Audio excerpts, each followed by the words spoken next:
अस्सलाम वालेकुम रहमतुल्लाहि व बरकातुहू। आलमी पैगाम पर आप सभी का इस्तकबाल है। मैं आपका मेज़बान आरिफ हसन, और आज हम जो बात करेंगे वो ख़ास तौर से ईरान और इसराइल के बीच जो जंग जारी है उसकी वजह से एक दुनिया के अंदर एक अफरा तफरी का माहौल है, और दुनिया ये समझ नहीं पा रही कि ये जंग किस हद तक जाएगी या क्या इसके ऊपर जो है दुनिया के ऊपर इसके असरात मुरतब होंगे। ख़ास तौर से जो हम बात करेंगे, ये करीब 5 दिन से जंग जारी है जो G7 के अंदर ट्रंप जो है अमेरिकन प्रेसिडेंट डोनाल्ड ट्रंप, वो उसको बीच ही दौरे में से छोड़ करके वापस आ गए, और साथ साथ जब आए तो वहाँ से उन्होंने धमकी भी दे दी ईरान को कि ईरान के तेहरान को लोग खाली कर दें। क्या ऐसा हुआ कि ट्रंप को बीच में से G7 जैसे इम्पोर्टेंट फोरम को छोड़ करके आना पड़ा, सिर्फ डिनर किया और वहाँ से वापस आ गए। और दूसरी बात ये कि क्या कुछ ईरान के अंदर इस वक्त बड़ा कुछ होने वाला है, या अमेरिका खुद डायरेक्ट अब इस इजराइल के साथ इसमें इन्वॉल्व होने वाला है इस जंग के अंदर। बहुत सारे सवाल हैं इस तरह के, या फिर कोई डील इस तरह की होने वाली है, जैसे कि मैक्रो ने कहा कि अमेरिकन जो प्रेसिडेंट हैं वो ट्रंप वो इस वजह से यहाँ से छोड़ कर गए कि उनके बीच कोई समझौता हो जाए। हालांकि ट्रंप ने अपने ट्वीट में ट्रुथ उनका एक्स है उसके ऊपर लिखा कि ऐसी कोई बात नहीं, और ट्रंप बल्कि उन्होंने एक तरह से कहें तो मैक्रो को झाड़ भी पिला दी। तो इस सब पर बात करने के लिए मेरे साथ मौजूद है जनाब अब्दुल वाहिद हाशमी साहब, जो मुतादिद जो इदारे हैं इस तरह के हमारी न्यूज़ के उनसे वाबस्ता हैं, साथ साथ रिसर्च स्कॉलर है अमेठी यूनिवर्सिटी में। भाई साहब बहुत बहुत आपका खैर, बहुत बहुत शुक्रिया।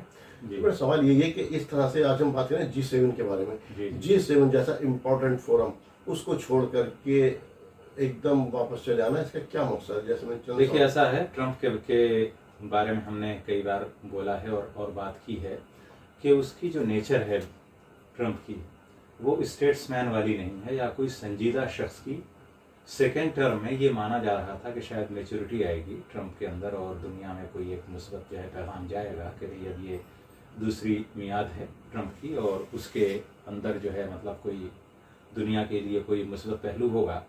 लेकिन जो इनका तरीक़ाकार है वो वही उतावलापन और वो सब चीज़ें जो है, तो अनप्रिडिक्टेबल नेचर है।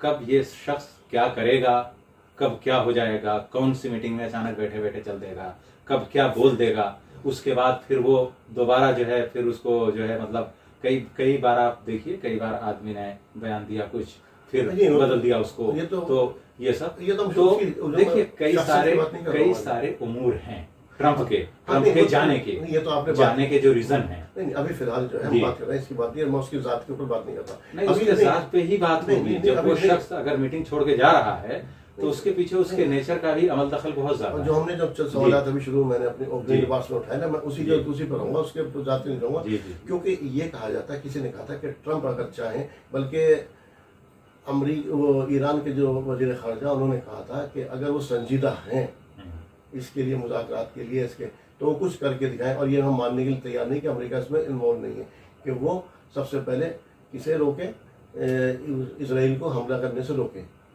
वो अगर वाकई में संजीदा है, जैसे आपने कहा उसकी शख्सियत इस तरह की है, तो एक तो संजीदगी, और एक इस बात की कि तो किसी ने कहा था कि ट्रंप अगर चाहे तो एक और भी जो सवाल आता है, इस तरह लोग कहते हैं कि अगर एक फ़ोन पर नेतन्याहू की हिम्मत नहीं है कि वो जंग ना रोक दे, लेकिन सवाल ये क्या ट्रंप की हिम्मत है कि वो नेतन्याहू को कहे? नहीं, देखिए ऐसा है कि ये गलतफहमी है दुनिया को कि ट्रंप जंग रुकवा सकते हैं। जो भारत पाकिस्तान जंग रोकी गई थी उसके दूसरे पहलू थे, उसमें यह है कि दोनों फरीक चाहते थे कि ये जल्दी से जल्दी मामला हल हो, तो इसलिए वो ट्रंप ले रहे हैं क्रेडिट, उसमें ट्रंप का कोई बहुत बड़ा नहीं है कमाल। दोनों मुल्क जो है चाह रहे थे कि और इसलिए वो हो गया। जहाँ तक जो है इस ईरान और इसराइल का ये जो इस वक्त चल रहा है महाज़ाराई, इसके अंदर यह है कि ईरान बहुत संजीदगी के साथ जो भी उसका रवैया है, स्टेप बाय स्टेप जिस तरह से जा रहा है, जैसे आप आज देखिए, आज बहुत ही कैलकुलेटेड अटैक किया है, खास तौर से वो जो सेटलमेंट्स हैं, सेटलर है वेस्ट बैंक में, वहाँ पे तो वेस्ट बैंक में, उसके अलावा जो है तेल अवीव में मुसाद का जो हेडक्वार्टर है उस पर आज जो मिसाइल गिरा है, तो बहुत ही कैलकुलेटेड है। तो मैं उसी और उससे पहले इसराइल का जो चैनल है वहाँ पे जो ऐसा उसको एक हैक कर लिया इन्होंने ईरान में। आज कुछ चलते आज एक और भी हुआ है, उसमें एक डेवलपमेंट ये हुआ कि इसराइली जो मिसाइल थे जो जी, जी, वहाँ पहुंचे हैं ईरान के अंदर, तो वो जी। आपस में ही उसने ईरान ने कहा हमने कहा, वो आपस में टकरा गए। जी ये आज एक सिनेरियो हुआ जी है। जी जी। अब इसमें कितनी सदाकत है कितनी नहीं है, क्या वो ईरान के सामने जंग के अंदर कहा जाता है कि सबसे पहले जो मौत होती है वो सदाकत यानी सच्चाई सदाकत की की होती है। सदाकत की तो इसके अंदर जो है दोनों फरीक अपने हाँ, अपने तरीके से मैं दरअसल उसी पे तवज्जो जी। मरकूज करना चाह रहा हूँ कि ये हकीकत है कि कोई आदमी कुछ भी कहे, इसराइल ने जो नुकसान पहुंचाया, जैसे मैंने कई मरतबा इस बात का वेल प्लान उसने जंग लड़ी।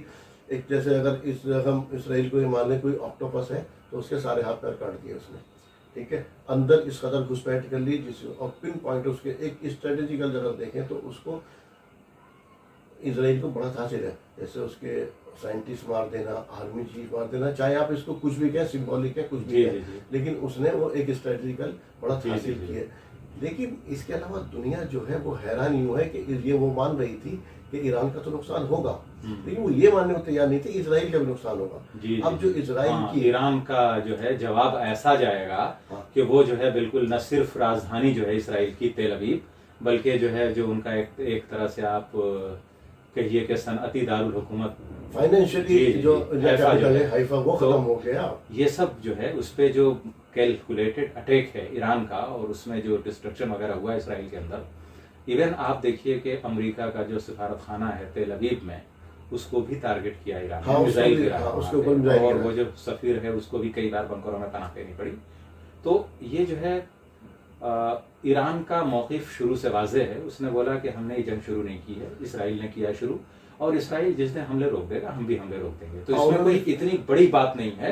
नहीं, वो एक दुनिया जो इस वक्त जी। ये हैरान थी कि इतना बड़ा फोरम छोड़ के वहां जी। से कि कहीं ऐसा तो नहीं, क्यों जैसे मैंने भी कहा था कि ट्रम्प की अभी हिम्मत है कि उसको हाँ, रोकने की। वो जो आपने आपका कहा था, जी जी नहीं, जी तो सवाल इस- जो है, हाँ, हाँ, वो जो उस है- पर मैं हाँ, मैं वही तो कहता आता था, हूँ उस पे। वो जूस देखिए लॉबी का तो प्रेशर नहीं, नहीं था। देखिए जेविश लॉबी जो है, जैसे बहुत सारे आजकल एक चीज होती है जिसको बोलते हैं पॉलिटिकल इकोनॉमी, बहुत सारे पैसे हैं, दौलत हैं जो कि आती है पॉलिटिकल पार्टीज के पास जो उनको रन करती है, उसमें कारपोरेट का बहुत ज्यादा बहुत पैसा बड़ा। लगा हुआ होता है। अमेरिका के अंदर जो है हर इलेक्शन में कारपोरेट शामिल होता है। जेविश लॉबी बहुत स्ट्रांग है और उसने मिलियंस ऑफ डॉलर्स दिए हैं ट्रम्प को इलेक्शन जीतने के लिए। तो ये जो है उसके लिए मजबूरी है ट्रम्प के लिए। कुछ लोग कहते हैं कि भाई ट्रम्प चाहे तो रोक दें, ट्रम्प के हाथ में नहीं है। ये सही बात है। नेतन्याहू जो है बेसिकली, नेतन्याहू जब चाहेगा तभी जंग रुकेगी, और नेतन्याहू जब तक मजबूर नहीं होगा तब तक ट्रम्प ये जंग नहीं रोक अच्छा, सकता। वही तो मैं कह रहा था जो अभी आपसे जानना तो चाह ये रहा था। जो है लोगों को बहुत बड़ी गलतफहमी है, वो इसको भारत पाकिस्तान वाली जंग हाँ, माने। वो नहीं जी, वो अमेरिका की जेविश लॉबी इतनी स्ट्रांग है कि जब तक वो जो है तैयार नहीं होगी तब तक ट्रम्प का उस तरह का कुछ नहीं आएगा। जो मेरा सवाल है ट्रम्प वही बिल्कुल घूम के जो आ रहा है, था। क्योंकि ट्रम्प का ये बोलना कि मैंने वीटो कर दिया कि खामनेई साहब को कत्ल नहीं, न करे इसराइल, लेकिन क्या अगर उसने ट्रेस कर लिया कि खामनेई साहब कहाँ हैं, तो मुझे नहीं लगता कि एक सेकंड की भी इसराइल देर करेगा। एक तो ये बात नहीं, मैं अब जो हाँ ये बात आप बिल्कुल सही कह रहे हैं, मैं जी। भी जानना चाह रहा था और क्या था, ईरान के पास बहुत बड़ा एरिया, ईरान का प्लस पॉइंट यहाँ पर ये है कि वो मार भी झेलने के लिए तैयार जी। है। उसने 8 साल जंग लड़ी हुई है, जी ठीक है, उसका एरिया इतना बड़ा है, आप उसके मारते रहो, और वहाँ की आवाम एक आवाम जो होती है ना, एक आवाम वो होती है, उसके लिए उनके लिए क्या है, मर गए तो उनके लिए शहीद है। ये तो साइबर रूम में बैठ करके लड़ाई लड़ने वाले जी, लोग जी, इस जी। कंडीशन के अंदर जी, साइबर- जी। अब इन पर जब पड़ी है हालात, अब इनकी चीखें निकल रही।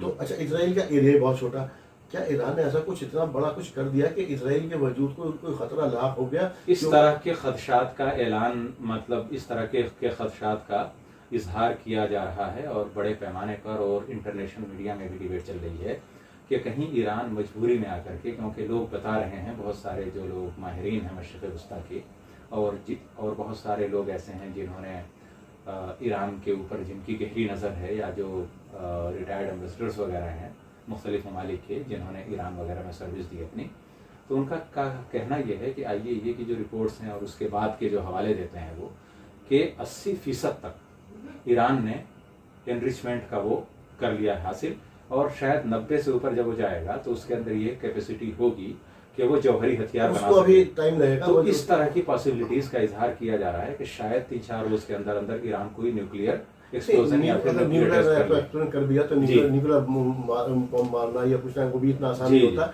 और नहीं, लेकिन हाँ, जो भी है, मैं लेकिन वो ये सवाल है पे कि डूबा एक इसलिए। जो है डिटरेंस पैदा हो जाएगा ईरान हाँ, का। नहीं।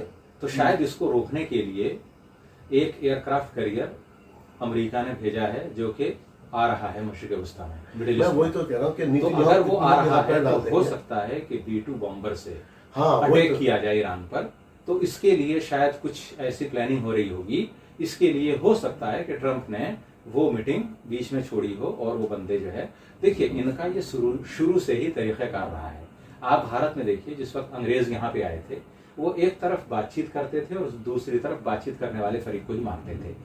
ये जो है यहूद और नसारा, ये शुरू से इनकी स्ट्रेटजी रही है नबी करीम सल्लल्लाहु अलैहि वसल्लम के जमाने से लेकर भाई के। वो चीज़ उन्होंने खुद हुजूर को कई बार दावत दी, मुज़ाकरात की, और पूरी दुनिया जानती है कि किस वो तरह। उस पर तो मना कर दिया गया। जी, जी, जी। आप सल्लल्लाहु ने कह दिया जी, जी, इन जी। इन दो पर भरोसा नहीं कर तो सकते। आप बताइए कि आप आप जो है पत्थर लिए हुए एक आदमी खड़ा है कि हुजूर आए और उन पे पत्थर गिरा दे। वो कई बार जहर, वो तो इस जी। कौम पे भरोसा करने वाली बात है। तो जब ये जो है कौम ऐसी है कि जो आपको बातचीत के लिए बुलाती है और उसके बाद बातचीत के बहाने वो आपको ट्रेस करती है कि इस वक्त कहाँ है लोग, ये सारे और उसके बाद आपको मारती भी है। तो इसलिए जो है इस कौम से फिलहाल जो है शुमाली कोरिया का जो है, उस कौम से उम्मीद नहीं रख रहा हूँ जी। मैं, या उस कौम से बात ही नहीं। वो तो सारी चीजें आप सब ने जी। बता दी, उस पर जो यकीन बिल्कुल, करे बिल्कुल। वो अपने आप को खुद को एक धोखे में रखने जी, वाली जी, बात है, वो बिल्कुल। बात में रखने वाली बात। मैं जो बात कर रहा हूँ कि क्या अब कुछ इस तरह से ईरान ने भी कहा था कुछ बड़ा करने वाला है इधर से, कि क्यों नेतन्याहू की तो डे वन से ख्वाहिश है कि अमेरिका इसमें डायरेक्टली इन्वॉल्व हो जाए। ट्रंप की ख्वाहिश नहीं है कि डायरेक्टली इन्वॉल्व हो, क्योंकि वहाँ पे सवाल ये उठने लगे हैं, अब कई सीनेटरों से मालूम कर लिया कि ट्रंप की पॉलिसी क्या है, अमेरिका फर्स्ट है या इसराइल फर्स्ट है। क्योंकि उसके इकोनॉमिकली हालात भी इतने खराब हो गए कि अगर उसे अभी 2 से 3 ट्रिलियन नहीं मिला ना पैसा, तो उसकी इकोनॉमी भी हिल जाएगी। वो तो ग्रेट अमेरिका बनाने के लिए आया था ना। तो वो तो अभी जो सिनेरियो है, ये जो ट्रंप का सबसे पसंदीदा लफ्ज है वो डील है। तो कोई डील के लिए, क्योंकि डायरेक्टली इस तरह से B2 और B1 से बॉम्बिंग करने का मतलब ये है कि जैसा मैंने बोला आपको कि अनप्रिडिक्टेबल आदमी है ट्रंप, इससे कुछ भी वैध नहीं है। जेविश लॉबी का जितना प्रेशर पड़ेगा ट्रंप पे, ट्रंप वो करेंगे। और B2 बॉम्बर की जो बात है, या फिर उससे ज्यादा भी जाने की, जैसे अभी अफगानिस्तान में आप देखिए, ट्रंप के ही दौर में शायद मदरा फॉल बम्स गिराया गया था अफगानिस्तान में। तो हम जो है यकीन से कह नहीं सकते कि ट्रंप का अगला स्टेप क्या होगा। ट्रंप की बात नहीं कर रहा हूँ मैं, ट्रंप से तो करवाया जाएगा। ट्रंप को तो आप मोहरा समझ लीजिए। बिल्कुल बिल्कुल बिल्कुल, वो मोहरा है। जस्ट लाइक उससे कराया। तो मैं कह रहा दुनिया जो है इस वक्त इस तरह से दुनिया अभी देखिए जी, अभी एक और भी है, अब G7 से भागने की एक और भी वजह सामने आ रही है कि इनमें आपस में कोई, जिसे कहते हैं ना, कोई इत्तफाकी राय नहीं बन पा रहा था। यूरोप इस वक्त अपना भी अलग एक मिलिट्री अलायंस तैयार कर रहा है, तो ट्रंप उसको भी छोड़ने के लिए तैयार है।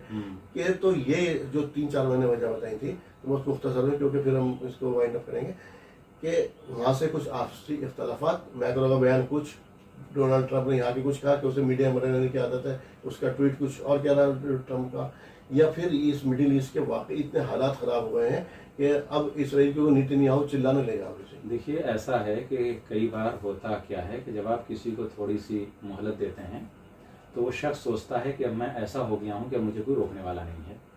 शुरू में अगर अमेरिका ने दबाव बनाया होता इसराइल पर गज़ा के अंदर, शुरू के मतलब जिस वक्त जो है उनकी पीस डील हो गई थी हिज़्बुल्लाह के साथ, उस वक्त अगर गज़ा के बारे में भी अमन समझौता हो गया होता तो शायद, और नेतन्याहू को अगर उस वक्त कंट्रोल करने की कोशिश की जाती तो मामला इतना नहीं बढ़ता। नेतन्याहू को अभी भी खुली छूट दी गई, जब भी कोई करारदाद आती है अमेरिका वीटो कर देता है। तो इससे क्या है, इसको एक बोलते हैं कि मन बढ़ गया है बहुत ज़्यादा नेतन्याहू का। तो नेतन्याहू को लगता यह है कि मुझे कोई रोकने वाला नहीं। अक़वाम मुत्तहिदा सलामती कौंसिल में अगर कोई करारदाद आती भी है तो वो सीधे सीधे अमेरिका वीटो करेगा उसको। और देखिए जो मौजूदा सूरत हाल ये है कि देखिए चीन है, चीन बनिया है। बनिया का मतलब ये है कि वो कभी मिलिट्रली कहीं आगे नहीं आएगा, वो थोड़ी बहुत असिस्टेंस ईरान को प्रोवाइड कराएगा। और चीन को भी मालूम है कि उसको खुद खतरा नहीं है। मान लीजिए कि ईरान अगर कोलैप्स होता भी है, ईरान पहली बात तो ये कि अभी कोलैप्स नहीं हो रहा है।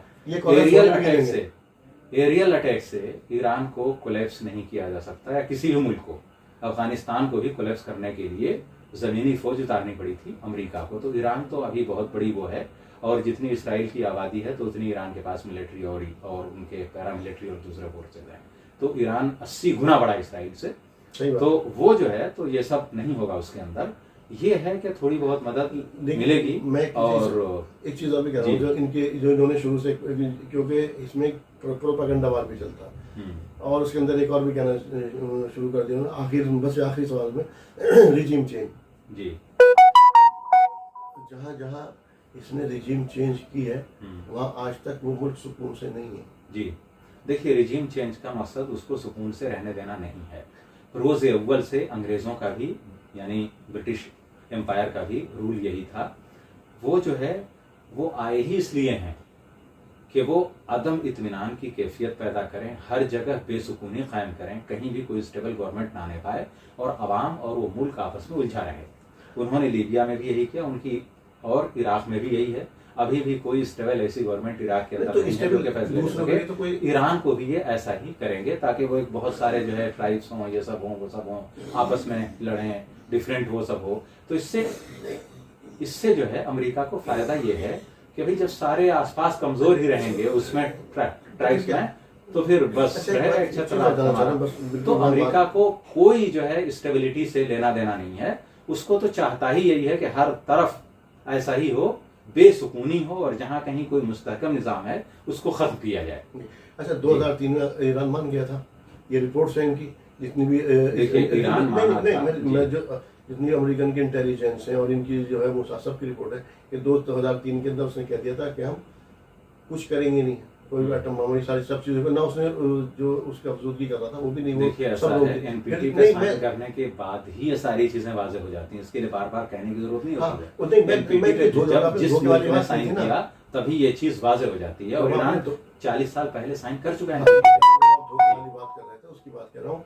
ये आज कुछ कहते हैं, कल कुछ कहते हैं, उधर फिर 2015 का माहिदा 2018 में तोड़ दिया, अब फिर देखिए ऐसा है कि ये जो है माहिदे तोड़ने की और करने की इनकी पुरानी आदत है। बस फिलहाल ये बताइए आपको लग क्या रहा है इस वक्त आखिर में? इस वक्त ये है कि अभी जो है महाजाराई रहेगी, और अगर बड़ा कुछ होने वाला है, ऐसा लग रहा है कि कहीं ऐसा है कि अमेरिका डायरेक्ट नहीं, अगर कुछ होगा तो या तो बहुत बड़े पैमाने पर अमेरिका की जानिब से बम्बारमेंट किया जाएगा ईरान पर, जैसे इराक में किया गया था या अफगानिस्तान में। तो कारपेट बम्बारमेंट ईरान पर मुमकिन है हो, लेकिन इतने बड़े पैमाने पर अवाम के खिलाफ, क्योंकि तकरीबन ईरान की जो तेहरान की जो आबादी है वो कई लाख में है, कुछ लोग बोलते हैं कि गालिबन 1 करोड़ के आसपास है। जी, तो अगर 1 करोड़ की आबादी है तेहरान की, अब अगर ट्रंप के कहने से तेहरान के लोग बोलें कि ठीक है भाई हम छोड़ रहे हैं, भाई तेहरान उनका है, जो लोग ईरानी शहरी हैं उनका है।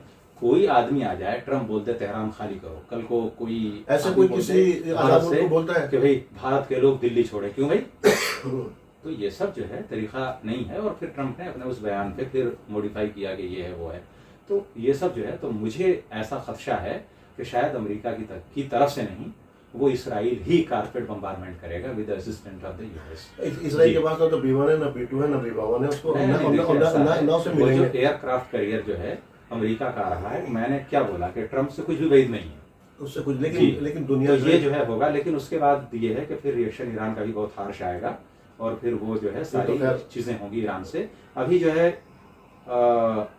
अनकरीब 2-3 रोज के अंदर कोई अहम पेशरफ्त की उम्मीद नहीं। अब जो फिलहाल लग रहा है नाज़रीन, वो ये लग रहा है कि अगर इसराइल के वजूद को मिटता हुआ देखा, या इसराइल के जैसे अभी हमने कहा कि एरिया उसका बहुत छोटा है, उसका वजह से अभी फॉक्स न्यूज़ ने जो वियतनाम उसका एक कस्बा है उसको दिखाया, वहाँ पर उसने वीडियो बनाया, वो पूरा ख़त्म हो गया बिल्कुल ऐसा। उसके वीडियोस में वहाँ के और गज़ा के उसमें कोई फ़र्क नज़र नहीं आ रहा। अगर इस तरह के हालात इसराइल के अंदर हुए तो ये यूरोप को, चाहे पूरे यूरोप को कूदना पड़े, चाहे अमेरिका को कूदना पड़े, वो 100% उसको बचाने के लिए आएंगे। यही सूरत हाल इस वक्त ईरान की रहेगी कि ईरान को बचाने के लिए, ईरान के लिए कंडीशन में फ़र्क ये रहेगा कि ईरान को लड़ना खुद पड़ेगा, डायरेक्टली भले से ना आए लोग, लेकिन अगर हुआ कि डायरेक्टली यूरोप और सारे इन्वॉल्व हो गए तो फिर वो भी डायरेक्टली यहीं पर इन्वॉल्व होंगे उस वक्त, क्योंकि उनके भी अपने जो इंटरेस्ट है वो यहीं से वाबस्ता सारे। ईरान को भी इतनी आसानी ख़त्म नहीं होने देंगे, लेकिन ईरान के पास अलहमदुलिल्लाह मिलिट्रीज़ है और तमाम तरह चीज़ें हैं इसके पास, इसके अंदर, तो वो लड़ना उन्हें खुद पड़ेगा, असला खुद पड़ेगा। इसके जो एलाई हैं ईरान के, उनके अंदर क्या है, वो थोड़ा सा अभी डुलमुल से है कि वो आएंगे या नहीं आएंगे, लेकिन उनका स्टैंड जो है यूरोप का या अमेरिका का वो क्लियर है कि अगर वो मिटेगा तो वो यकीनी तौर पर इसको बचाने के लिए आएंगे। वो उसके अंदर चाहे उनको कितना पैसा झोंकना पड़े वो उसकी फिक्र नहीं करेंगे। और जो मैंने बताया, अब जैसे चाइना का जब तक अपने मफाद वाबस्ता है तब तक तो वो हिफाजत करेगा, उसके बाद खैर बात कह देगा। भाई साहब, मेरे साथ गुफ्तगू में शामिल होने के लिए आपका बहुत बहुत शुक्रिया आपका भी। तो नाज़रीन, आज के लिए चर्चा में इतना ही। इसी के साथ अपने मेज़बान को भी दीजिए इजाज़त। अस्सलाम वालेकुम व रहमतुल्लाहि व बरकातुहू। अस्सलाम।